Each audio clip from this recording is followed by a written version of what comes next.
Thanks, Madam Chair, and thank you for the presentation. Pretty safe to say around here that no doubt we've got some expensive consultants on the go. So can you just confirm for me in terms of a methodology basis, how can you assure us that we're not going to be, are they instilling the right methodology in what they're doing so that we're not going to be doing this again in a few years' time?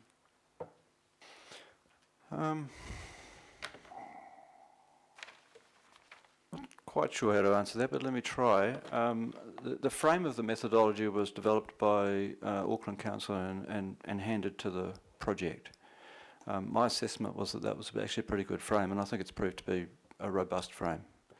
The specifics of completing a technical analysis, a multi-attribute criteria analysis, and a benefit cost analysis were offered to us by the consultants and chosen by a group of the consensus working group as a good methodology. We were offered a range of methodologies, and that was the one that was chosen. I think it's a fit for purpose methodology. And I think that it has been tested with the consensus working group, which represents a wide range of interests and quite a lot of knowledge actually around not only the substance of the issue, but we have people around the table who understand these methodologies as well. I think it would be surprising if something came up that hadn't been considered. It's been pretty thorough, wide-ranging. That's not to say that there might not be surprises in our future.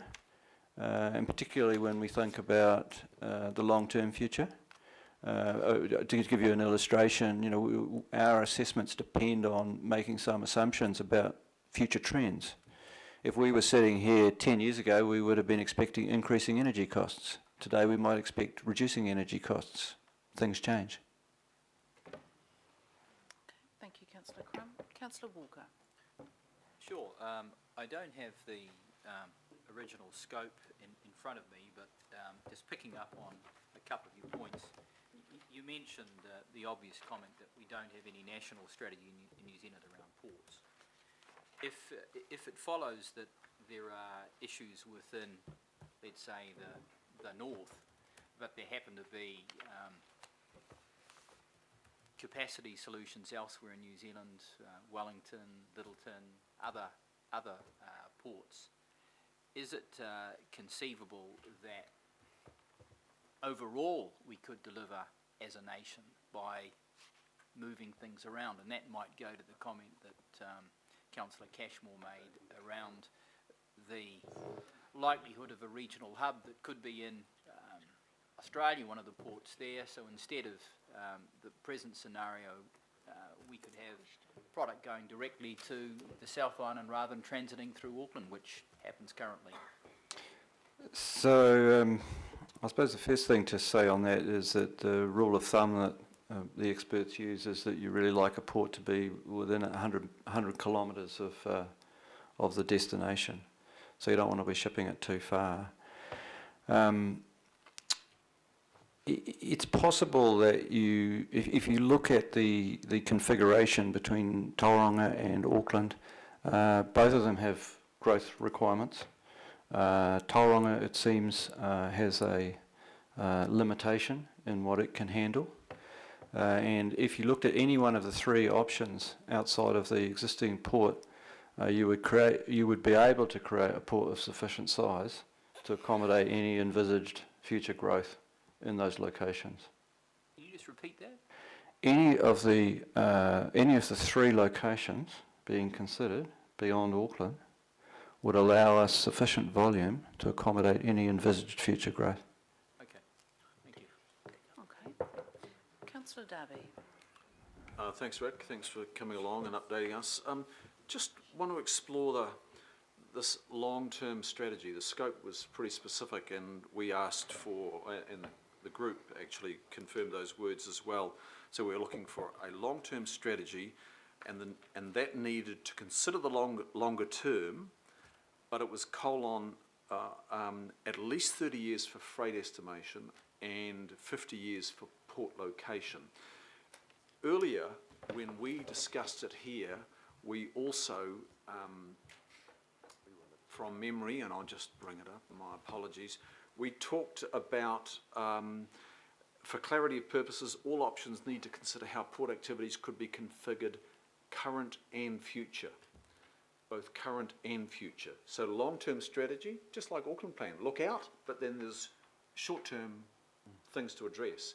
So I just want to see, I'd just like you to expand on how the strategy, ultimately delivered, is going to address today, because today is in the future that we anticipated when we signed this off, and the near future, the medium future, and the long future. Because my understanding, it's not just about 50 years hence, it's about from today onwards. So I just want to get a sense of where this goes from today onwards, as well as 50 years. So you'll appreciate that you know, we have a limited time and resource to complete the study, and it is the Port Future Study.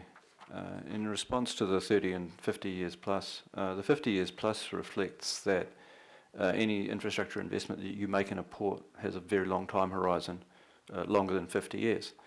The 30 years reflects that the people who project these numbers don't project out beyond 30, 35, 40 years. So the study scope was well set up in that sense that it acknowledged both of those realities that we work with. In terms of what happens in the short term, that's really the issue 3 that I raised, which is that whichever solution we end up recommending for the long term, we need to be able to articulate what implications that might have for the short term. However, this is not a study to address all of the issues around the port today, and we won't be addressing all of the issues around the port today. That's a study of you know, environmental, community, and operational things that are not being included in this study. But we did say at that time that we expected, one of the things we expected was current, how the port could be reconfigured. We made that quite specific at the time, at least in our reports, and maybe that hasn't been translated word for word into the scope, but not everything is translated word for word into a scope. So we did talk at paragraph 25 at that time, I think it was from April last year or something like that, how the current port activities could be reconfigured. So will your study group be looking at some short-term solutions that might make for more efficient land use at the port? I mean, look, I don't know, car stacking systems or something like that. Our study has not considered optimal technologies for the port, nor has it considered short-term configuration options to make the port more efficient or more effective. The port has its own studies and its own research on that.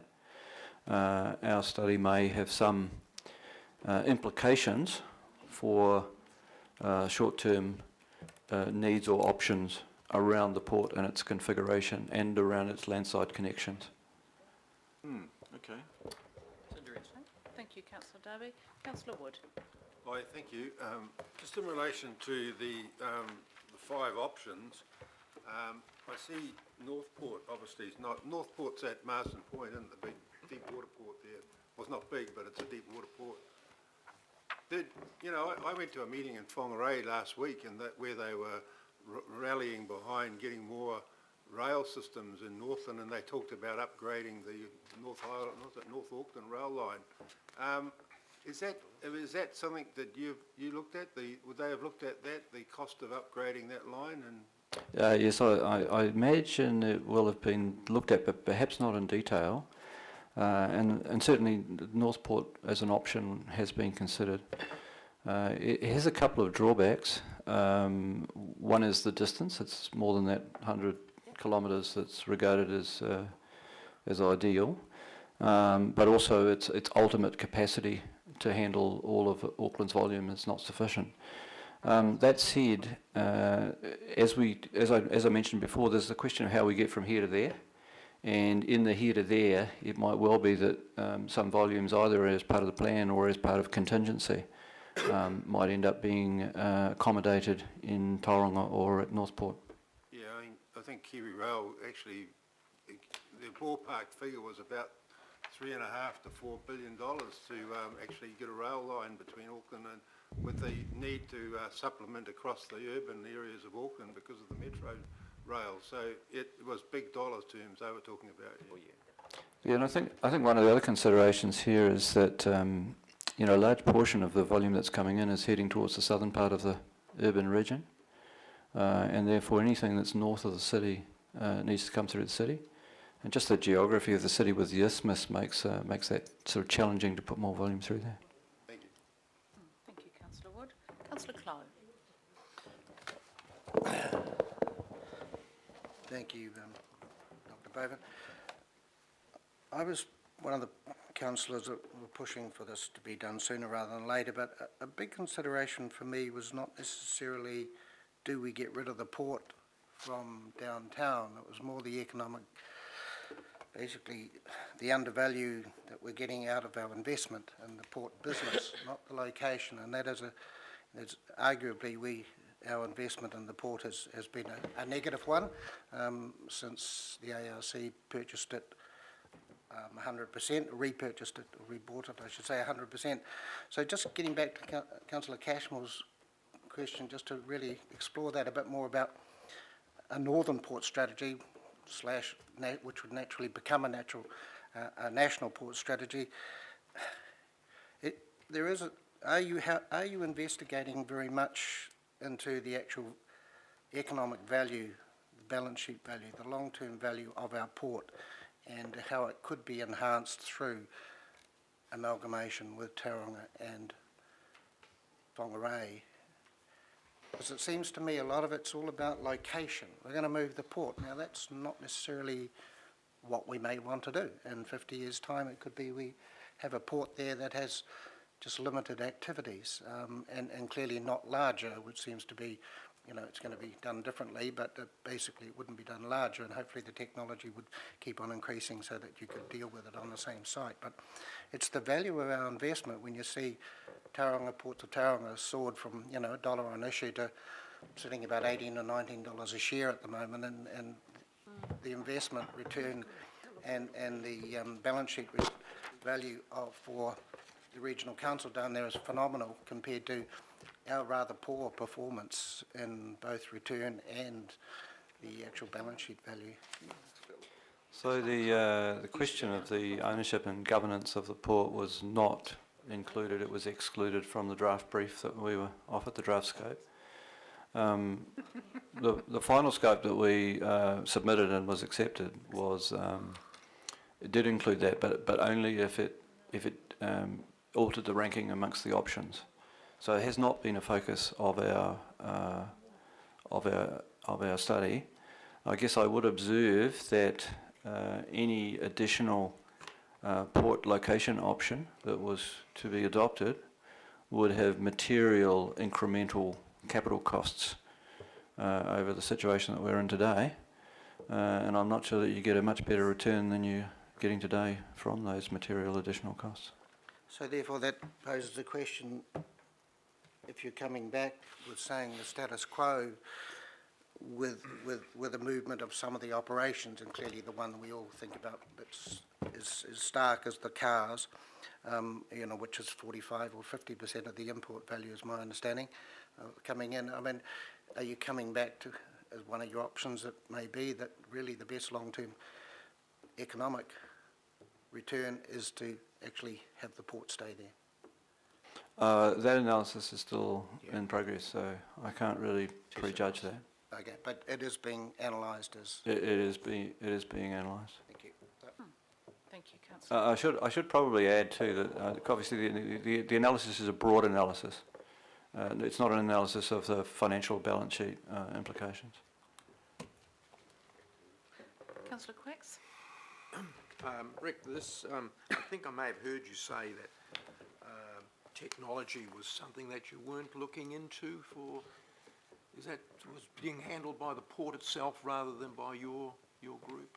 I think there's two aspects of technology that are important here. I think the first one is, you know, what are the stages of development of the port efficiency, productivity technology, which the port has done studies on and has plans for.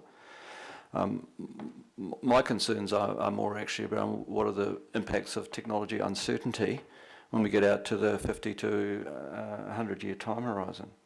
What does that do to trade demand? What does it do to port and shipping operations? And I think that's just an uncertainty we have to navigate our way through. Yeah, I'm just aware that there's been huge technological advances made in the port of Rotterdam, for example, which is now loading and unloading totally on autonomous vehicles. And you know, I would imagine that if we were to, if we were to remain competitive, that we would have to adopt a lot of this technology.